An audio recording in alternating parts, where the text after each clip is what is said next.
தண்ணியிலையும் உள்ளே போய் சாப்பாடு கொடுத்து அவங்களுக்கு ரெஸ்கியூ ஆப்ரேஷன்ஸில் இறங்கினது வந்து எங்களோட பார்ட்டி ஆட்கள் தான். இது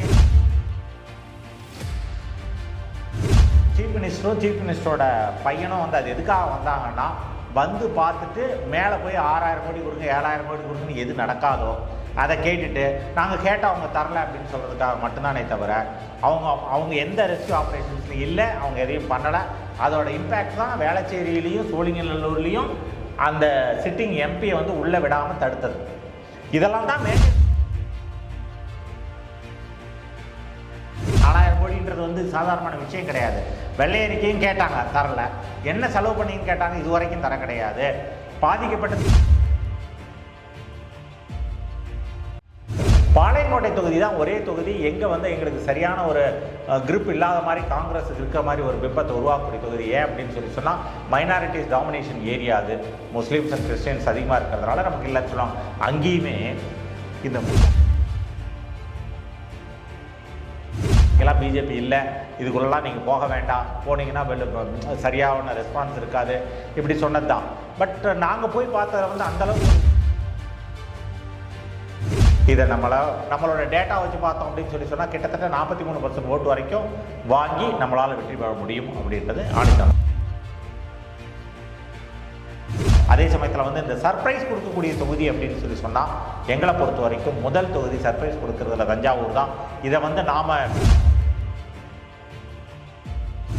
மன்னார்குடியை பொறுத்தவரை கிட்டத்தட்ட 60% வாக்காளர்கள் மோடியை திரும்ப வரணும் அப்படின்னு சொல்லி எதிர்பார்க்குறாங்க. நம்மளுடைய கருப்பு முருகானந்தம் அவர்களுக்கு வாக்களித்ததாக இவங்க 2 பேர் இப்போ ராதிகா சரத்குமார்த்தை பொறுத்த வரைக்கும் சமத்துவ மக்கள் கட்சியில் இருந்து அந்த பிஜேபியோட முயற்சி பண்ணி அதுக்கப்புறம் கேண்டிடேட்டாக வந்திருக்கிறதுனால ஒரு விதமான புதுவிதமான நம்மளை காக்கக்கூடிய ப்ராப்பரான கவர்மெண்ட் நமக்கு வேணும் அப்படின்னு சொன்னால் பிஜேபிக்கு தான் ஓட்டு போடணுன்ற லெவலில் நாங்கள் அரசியல், சாதி, மதம், நிறம் இன்றி நடுநிலையாக இயங்குகிறோம். த நியூஸ் டுடே இந்தியா சேனலுக்கு விளம்பரம் மூலம் ஆதரவு தர நினைத்தால் இப்போதே தொடர்பு கொள்ளுங்கள். நன்றி.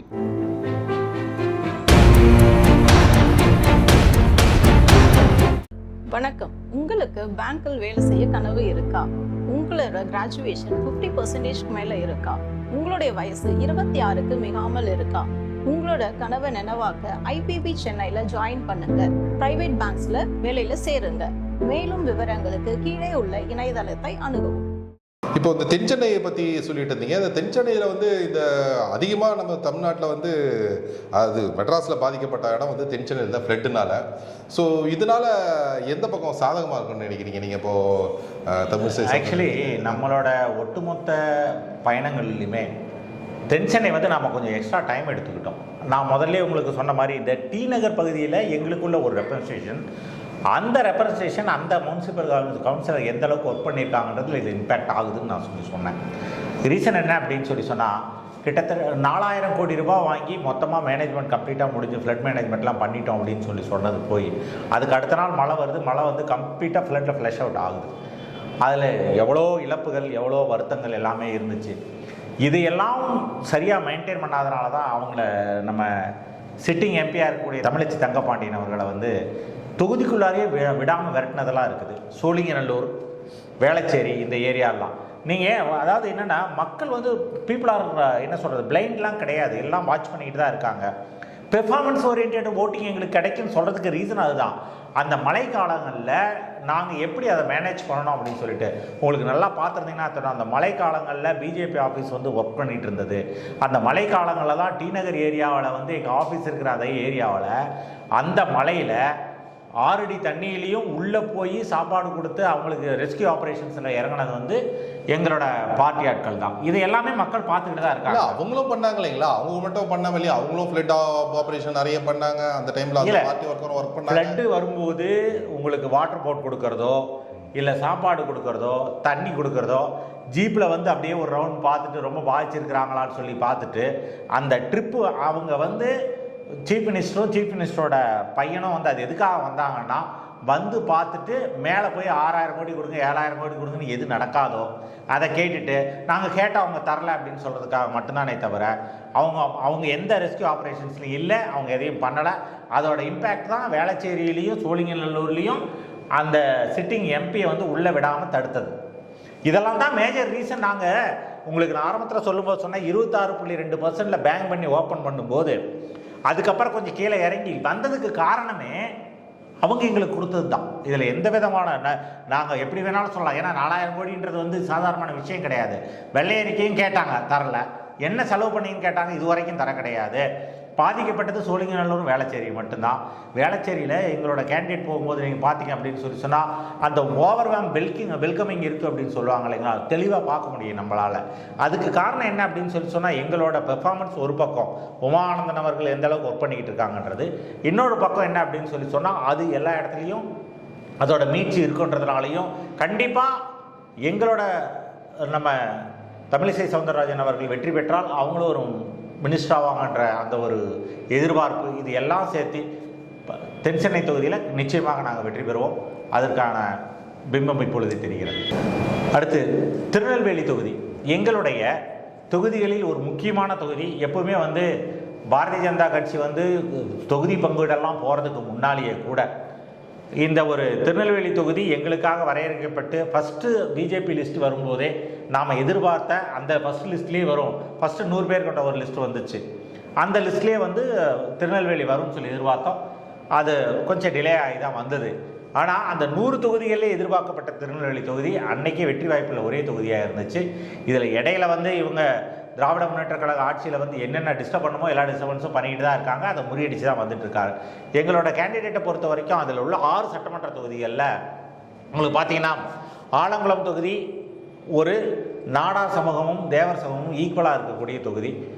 அதில் வந்து ஜான் பாண்டியன் இருக்கிறதுனால தேவேந்திர வேளாளர்களோட ஓட்டு வங்கி கொஞ்சம் நமக்கு சப்போர்ட்டிவாக இருக்குது. மேலும் வந்து வலிமைக்கு வலிமை சேர்த்துற மாதிரி இருக்குது ஆலங்குளம் தொகுதி பொறுத்தவரைக்கும். பாளையங்கோட்டை தொகுதி தான் ஒரே தொகுதி எங்கே வந்து எங்களுக்கு சரியான ஒரு கிரிப் இல்லாத மாதிரி காங்கிரஸுக்கு இருக்கிற மாதிரி ஒரு பிம்பத்தை உருவாக்கக்கூடிய தொகுதி. ஏன் அப்படின்னு சொன்னால் மைனாரிட்டிஸ் டாமினேஷன் ஏரியா அது.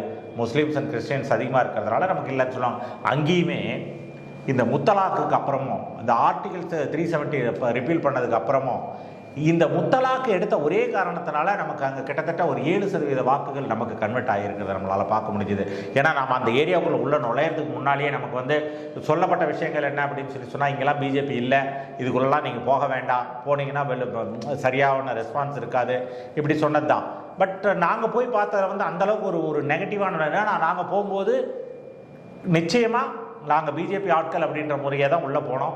ஏன்னா ஆக்சுவலி வந்து ஒரு ஃபேஸ் பார்ட்டியோட ஒரு ஃபேஸ் வந்து நாங்கள் ஹைட் பண்ண வேண்டிய அவசியம் இல்லை அப்படின்றத போய் பார்த்தோம். நாம் கேட்ட நம்ம கலெக்ட் பண்ண எல்லா டேட்டாவுமே பார்த்தீங்கன்னா கிட்டத்தட்ட நமக்கும் ஒரு 7-8% வாக்குகள் அங்கேருந்து கிடைக்கிறதுக்கான வாய்ப்புகள் நமக்கு ஏற்படுத்தி கொடுத்தது பாளையங்காடு தொகுதி பொறுத்த வரைக்கும். இன்னொரு தொகுதி பக்கத்தில் உள்ள 4 தொகுதி, அந்த தொகுதியை பொறுத்த வரைக்கும் என்ன அப்படின்னு சொன்னால் ஒரு நம்ம கேண்டிடேட்டோட சொந்த மண், அதனால் அவங்களுக்கு அங்கேயும் ஒரு நல்ல ஸ்ட்ராங்கான ஒரு வரவேற்பு இருக்குது. ஓவராலாக பார்த்தோம் அப்படின்னு சொன்னால் நல்ல ஒரு மார்ஜினோட நான் முதல்ல சொன்ன எங்களுடைய மாநில தலைவருக்கு ஏற்பட்ட அதே மாதிரி தம்பிங் மார்ஜினில் எங்களால் திருநெல்வேலி தொகுதி வெற்றி பெற முடியும். இதை நம்மளோட டேட்டா வச்சு பார்த்தோம் அப்படின்னு சொன்னால் கிட்டத்தட்ட 43% ஓட்டு வரைக்கும் வாங்கி நம்மளால் வெற்றி பெற முடியும் அப்படின்றது ஆணித்தனமாக நம்மளால் சொல்ல முடியுது. தஞ்சாவூரை பொறுத்தவரை எங்களோட இன்னொரு மாநில துணைத் தலைவர் திரு கருப்பு முருகானந்தம் அவர்கள் போட்டியிடுறாங்க. இந்த டெல்டா பெல்ட்டை பொறுத்த வரைக்கும் எப்பவுமே வந்து திராவிட முன்னேற்ற கழகம் தங்களோட டாமினேஷனில் வச்சுருக்கக்கூடிய ஒரு ஏரியா. இந்த ஏரியாவில் நான் ஆரம்பத்திலேருந்தே பேசும்போது மோடி மேஜிக்னு சொல்லியும் ஒரு சர்ப்ரைஸ் கொடுக்கக்கூடிய ஒரு தொகுதி அப்படின்னு சொன்னோம் அப்படின்னு சொன்னால் நம்மளை பொறுத்த வரைக்கும் தஞ்சாவூர் தொகுதி ஆரம்பத்திலேருந்தே நம்ம எடுத்துக்கிறது எப்படி அப்படின்னா it is going to give a huge surprise அப்படின்ற மாதிரி தான் நம்ம எதிர்பார்க்குறோம். அது காரணம் வந்து 2-3 விஷயங்கள் இருக்குது. நம்மளோட பார்ட்டி கேண்டிடேட் அனௌன்ஸ் பண்ண நாளில் இருந்து இன்ன வரைக்கும் வந்து ஒரு கட்டுக்கோப்பான ஒரு ஸ்ட்ரக்சர்டாக ஒரு ஆர்கனைஸ்டு ஒரு பரப்புரை இருக்கிற ஒரு இடமா தான் நம்மளால் தஞ்சாவூரை பார்க்க முடியுது. தஞ்சாவூரில் மன்னார்குடி, திருவையாறு, தஞ்சாவூர், ஒரத்தநாடு, பட்டுக்கோட்டை, பேராவூரணி, இப்படி இந்த ஒரு 6 தொகுதிகளும் 6 சட்டமன்ற தொகுதியில் இருக்குது. இந்த 6 சட்டமன்ற தொகுதிகளுமே உங்களுக்கு பார்த்தீங்க அப்படின்னா நம்ம திராவிட அரசியலோட தான் ஒன்றி போயிருக்குது. இந்த 6 தொகுதிகள் திராவிட அரசியலோட ஒன்றி போயிருக்கும் பொழுது நம்மளோட ஒரு பர்டிகுலர் ஏரியாவில் மட்டும் பார்த்தீங்க அப்படின்னு சொன்னால் நம்மளோட முன்னாள் முதலமைச்சர் ஓ பன்னீர்செல்வத்தோட பார்ட்டியில் அவரோட சைடு இருக்கக்கூடிய வைத்தியலிங்கம் அவர்கள் வாழ்றக்கூடிய ஒரு ஏரியாவும் அதுக்குள்ளே தான் வருது. இந்த ஒரத்தநாடு அப்படின்ற ஏரியாவில் இருந்து பார்த்தோம் அப்படின்னு சொன்னால் உங்களுக்கு சப்போர்ட் லெவல் அப்படின்றது பண்ணால் அமமுகவில் இருந்து ஆரம்பித்து நம்மளோட ஓ பன்னீர்செல்வத்தோட இந்த செக்மெண்ட்டு, தேவர் பெல்ட்டு, முக்குளத்தூரோட கம்ப்ளீட் முக்குளத்தூரோட டாமினேஷன் இருக்கக்கூடிய ஒரு ஏரியா தான் தஞ்சாவூர் தொகுதி. இதில் மன்னார்குடியும் இதில் வருது. மன்னார்குடினோடனே நமக்கு நல்ல ஈஸியாக ஞாபகம் வரக்கூடிய சில விஷயங்களும் உண்டு. மன்னார்குடியை பொறுத்த வரைக்கும் மன்னார்குடியில் கிட்டத்தட்ட 60% வாக்காளர்கள் மோடியை திரும்ப வரணும் அப்படின்னு சொல்லி எதிர்பார்க்குறாங்க. அந்த 60% வாக்காளர்களில் 35-36% வாக்காளர்கள் பார்த்தீங்க அப்படின்னு சொன்னால் நம்மளுடைய கருப்பு முருகானந்தம் அவர்களுக்கு வாக்களிப்பதாக உறுதி கூறுகிறார்கள். இது மன்னார்குடி தொகுதி பொறுத்த வரைக்கும். ஒரத்தநாடு பொறுத்த வரைக்கும் எப்படி இருக்குது அப்படின்னா, ஒரத்தநாடு, பட்டுக்கோட்டை இந்த 2 ஏரியாவிலையும் பார்த்தீங்கன்னா தான் சார்ந்த தன்னுடைய இனம் சார்ந்த ஒரு அரசியலோட தான் நம்ம முருகானந்தம் அவர்கள் வளம் வருகிறார். உங்களுக்கு தெளிவாக பார்த்தோம் அப்படின்னு சொன்னால் நம்மளோட கேண்டிடேட்டை பொறுத்த வரைக்கும் இங்கே இந்த ஒரு 2 தொகுதியிலையும், பட்டுக்கோட்டை, ஒரத்தநாடு, இது 2 தொகுதியிலையும் தன்னுடைய ஓன் சப்போர்ட்டு, பார்ட்டியோட பேஸ் நல்லாயிருக்கு. இது எல்லாத்தையும் வச்சு பார்க்க போனால் அங்கே வந்து கிட்டத்தட்ட 40% வாக்குகள் அவங்களால் வாங்க முடியும். பேராவூரணி பொறுத்த வரைக்கும் நாங்களே 2-3 இடங்களுக்கு போயிட்டு வந்தோம். ஒரத்தநாடும் சரி, அதே போல் வந்து பட்டுக்கோட்டை சரி, இந்த 2 ஏரியாவில் வடசேரி, நெய்வேலி இந்த மாதிரியான சில ஏரியாவில் நம்மளால் விசிட் பண்ண முடிஞ்சுது. விசிட் பண்ணக்கூடிய எல்லா இடங்கள்லையும் வந்து ஈவன்தோ டிஎம்கேவோட எம்எல்ஏ தான் இருக்கிறாங்க அப்படின்னு சொன்னால் தே ஆர் ஆல்சோ, அவங்கள பொறுத்த வரைக்குமே என்ன அப்படின்னா உங்களுக்கு மத்திய அரசை பொறுத்த வரைக்கும் மோடி வந்தால் நல்லாயிருக்கும் அப்படின்னு சொல்லி ஃபீல் பண்ணுறாங்க. பட் அவங்களோட அந்த ஐடியாலஜிக்கல் பேஸை பொறுத்த வரைக்கும் அப்படி பார்த்தீங்க அப்படின்னு சொன்னால் டிஎம்கேக ஒர்க் பண்ணுறாங்க. அதையும் நம்மளால் பார்க்க முடியுது. ஒரு 30%, 40%க்குள்ளே ஆசலேஷன் ஆகிட்டு இருக்கக்கூடிய ஒவ்வொரு தொகுதியிலையும் தஞ்சாவூர் சிட்டியை பொறுத்த மட்டும் தஞ்சாவூர் சிட்டியில் ஏற்கனவே வந்து நம்மளோட பாரதிய ஜனதா பார்ட்டிக்கு குறிப்பிட்ட செக்மெண்ட்டில் எல்லா இடங்கள்லையும் எல்லா பூத்துலையும் ஆள் இருக்கிறதுனால இங்கேயும் பார்த்தீங்க அப்படின்னு சொன்னால் 1707 பூத் இருக்குது ஒட்டு மொத்தமாக. இந்த பூத்து ஒரு பூத்தையும் தனித்தனியாக பார்க்கக்கூடிய கேண்டிடேட்டை தனித்தனியாக பார்க்கக்கூடிய ஃபெசிலிட்டிஸ் தான் அவங்க இருக்காங்க. அவங்க ஒவ்வொரு இதுலேயும் பார்த்து எவ்வளோ வாக்குகள் நம்மளால் இருக்க முடியும் அப்படின்னா இந்த தேர்தலை பொறுத்த வரைக்கும் அந்த தஞ்சாவூர் பெல்ட்டில் முழுக்க அந்த தொகுதியில் ஒவ்வொரு பூத்தில் இருந்தும் மினிமம் 30% வாக்குகள் நமக்கு வர வேண்டி இருக்கும். அதுக்கு மேலே வரக்கூடிய வாக்குகளை வந்து நம்ம வெற்றியாக மாற்ற முடியும் அப்படின்றதுல தெளிவாக இருக்குது. இதை வந்து மோடி மேஜிக்கும் அங்கே இருக்குது. மோடியோட அலை வந்து ஸ்ட்ராங்காக இருக்குது. அந்த ஸ்ட்ராங்காக இருக்கக்கூடிய மோடி அலை வந்து உங்களுக்கு 43% வாக்குகளை எடுத்து கொடுக்கும் அப்படின்னு நம்ம நம்புகிறோம். அதே சமயத்தில் வந்து இந்த சர்ப்ரைஸ் கொடுக்கக்கூடிய தொகுதி அப்படின்னு சொன்னால் எங்களை பொறுத்த வரைக்கும் முதல் தொகுதி சர்ப்ரைஸ் கொடுக்கறதுல தஞ்சாவூர் தான். இதை வந்து நம்மளோட சர்வேயை முடிச்சுட்டு 2 கட்ட சர்வேயை நடத்தி முடிச்சுட்டு நம்மளோட கேண்டிடேட்டுக்கிட்டையும் நம்ம இதை மென்ஷன் பண்ணியிருக்கோம். கருப்பு முருகானந்தம் அவர்கள் இந்த விஷயத்தை வந்து ரொம்ப ஸ்ட்ராங்காக பார்த்து ஒவ்வொரு பூத் வாரியும் பார்க்க முயற்சி பண்ணிகிட்டு இருக்காங்க. எங்களோட சைடு வந்து நம்ம டேட்டா கொடுத்துட்ருக்கோம். போன எலெக்ஷன் நடந்ததுலேருந்து 72% மொத்தமாக போல் ஆனது. அதில் கிட்டத்தட்ட 5 லட்சம் ஓட்டு வாங்கின டிஎம்கேவோட கேண்டிடேட் வந்து ஜெயிச்சார். 2 லட்சம் மார்ஜினில். 2வது வந்து 3 லட்சம் வாக்கு வாங்கினார். இப்போ இதில் பாயிண்ட் என்ன அப்படின்னா, இப்போ இருக்கக்கூடிய மொத்த வாக்கில் கிட்டத்தட்ட 4 லட்சம் ஓட்டு வாங்கினா நம்மளால் ஜெயிக்க முடியும் அப்படின்றத இப்போ மேஜராக இங்கே பார்க்க முடியுது. இந்த 4 லட்சம் ஓட்டு வாங்குறதுக்கு ஒவ்வொரு வாக்காளர்களுக்கும் எந்த வாக்காளர் நமக்கு வாக்களிப்பார், எந்த நம்பர் நமக்கு வரும் அப்படின்றது இன்றைய டேட்டில் எங்களுடைய வேட்பாளர் கையில் வச்சுருக்காங்க. நம்மளால் ஜெயிக்க முடியுமா அப்படின்றதுக்கான அந்த ஒட்டுமொத்த வெற்றிக்கான அந்த ஸ்ட்ராட்டஜியோட நம்ம வேட்பாளர் ஒர்க் பண்ணிகிட்டு இருக்காரு. ஒரு 40-45% வாக்கு வித்தியாசத்தில் வாக்குகளை பெற்று நம்மளோட மோடி மேஜிக்கில் சர்ப்ரைஸ் கூட தொகுதியாக தான் இந்த தஞ்சாவூர் தொகுதி நம்ம பார்க்கலாம். ஊர் ஏன்னா தஞ்சாவூரை சுற்றி இருக்கிறதெல்லாம் வந்து பார்த்திங்க அப்படின்னா நிறைய சிறுபான்மை மக்கள் இருக்கிறாங்க. அந்த அம்மாப்பேட்டை இருக்குது அந்த பக்கம், அதெல்லாம் இந்த பக்கம் இருக்கிற நிறைய நீங்கள் சொல்கிற மாதிரி வந்து அந்த கம்யூனிட்டி, அதாவது இவங்களுக்கு சாதகமான கம்யூனிட்டியும் ஒன்று இருக்குது, அதாவது அதுக்கு எதிரானவங்களும் இருக்காங்க இல்லைங்களா. அப்போ அதை எப்படி நீங்கள் வந்து அவ்வளோ உறுதியாக சொல்ல முடியுது தஞ்சாவூர்ன்றதான் கேட்குறேன் நேச்சுரலாக. அதுதான் தஞ்சாவூரை பொறுத்த வரைக்கும் நீங்கள் சொன்ன அந்த விஷயத்தில் நானுமே வந்துடுறேன். எப்படின்னா உள்ளிக்கோட்டை, நடுவுக்கோட்டை இந்த மாதிரியான ஏரியாவில் ஒரு 28%, 27.7% வாக்காளர்கள் அங்கே வந்து நமக்கு சப்போர்ட் பண்ணுறாங்க. இதில் வந்து என்ன அப்படின்னு சொன்னால் டிஆர் பாலு கேண்டிடேட்டாக இருக்கக்கூடிய டிஆர் பாலுவோட ஏரியா தான் அது. நான் சொன்ன இந்த உள்ளிக்கோட்டையெல்லாம் சொல்கிறேன் இல்லைங்களா, டிஆர் பாலுவோட ஸ்ட்ராங்கஸ்ட் ஹோல்டு ஏரியா. முஸ்லீம்ஸை பொறுத்த வரைக்கும் நீங்கள் சொன்ன அந்த சிறுபான்மையினர் வாக்கு வங்கியை பொறுத்த வரைக்கும் நம்ம ஏற்கனவே இதுக்கு எக்ஸ்ப்ளனேஷன் கொடுத்துட்டோம். சிறுபான்மையினருக்குள்ளார வந்து எங்களுக்கு எந்த விதமான தயக்கமும் இல்லை. சிறுபான்மையினர்கள் எங்களுக்கு வாக்களிப்பதற்கு அவர்களுக்கும் எந்த விதமான தயக்கமும் இல்லை.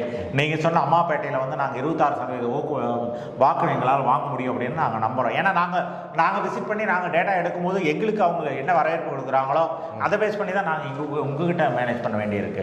ஸோ அந்த வகையில் பார்த்தோம் அப்படின்னு சொன்னால் 24 பாராளுமன்ற தேர்தலில் தஞ்சாவூர் தொகுதி ஒரு சர்ப்ரைஸ் ஃபார் பிஜேபி அப்படி தான் நம்மளால் பார்க்க முடியுது. ஓகே, நன்றி. நன்றி.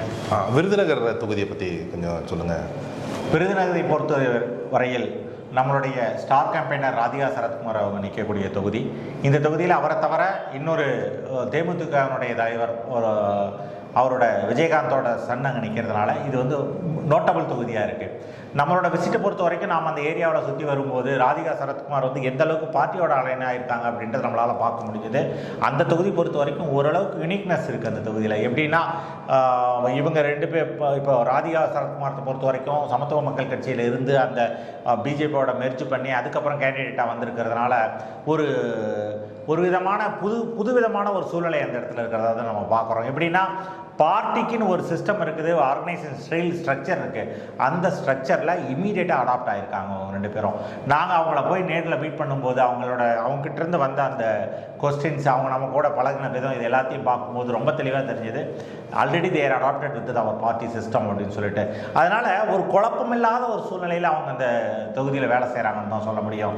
பார்ட்டி ஒர்க்கர்ஸ், பார்ட்டியோட மாவட்ட தலைவராகட்டும், பார்ட்டியோட ஒரு பாராளுமன்ற தொகுதி பொறுப்பாளர்களாகட்டும், அவங்கள இணக்கமான முறையில் கொண்டுட்டு போயிட்டு இருக்கிறாங்க.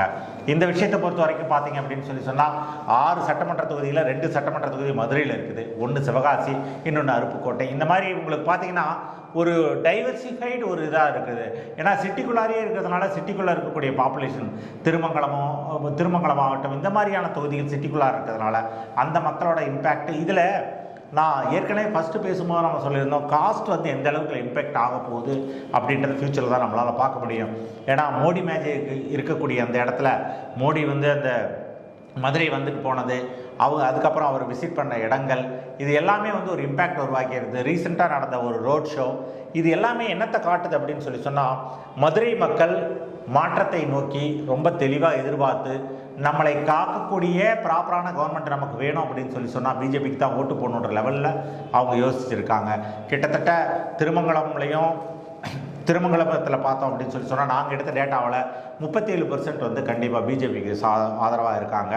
அதே போல் சிவகாசியில் நம்ம எதிர்பார்த்ததுக்கு மேலேயே 34.6% வந்து அவங்க சப்போர்ட்டிவாக இருக்காங்க. ஸோ ஒவ்வொரு ஏரியாவிலையும் ஒவ்வொரு தொகுதி வாரியாக நாம் எடுத்ததுனால நம்மளால் தெளிவாக சொல்ல முடியுது. இது வந்து ஒரு அதிமுகவினுடைய அவங்களோட மாணிக்கம் தாக்கூர் சிட்டிங் எம்பி இருக்கிறதுனால திமுகவை பொறுத்த வரைக்கும் அவங்க ஸ்ட்ராங்காக இருக்கிறது அவங்க ஃபீல் பண்ண. இந்த 3 பேர் இந்த ட்ரையாங்குலர் ஃபைட்டில் அப்படின்னா we are giving a very good and tough fight இந்த கான்ஸ்டிடுவன்சி தான் நம்ம சொல்ல முடியும். விருதுநகர் கண்டிப்பாக நம்ம ஜெயிச்சிருக்கிறதுக்கான வாய்ப்புகள் அதிகமாக இருக்குது. நம்மளோட ஃபைட் வந்து கண்டினியூஸாக இதுக்கப்புறமும் ஃபர்தராக மூவ் ஆக வேண்டி இருக்குது.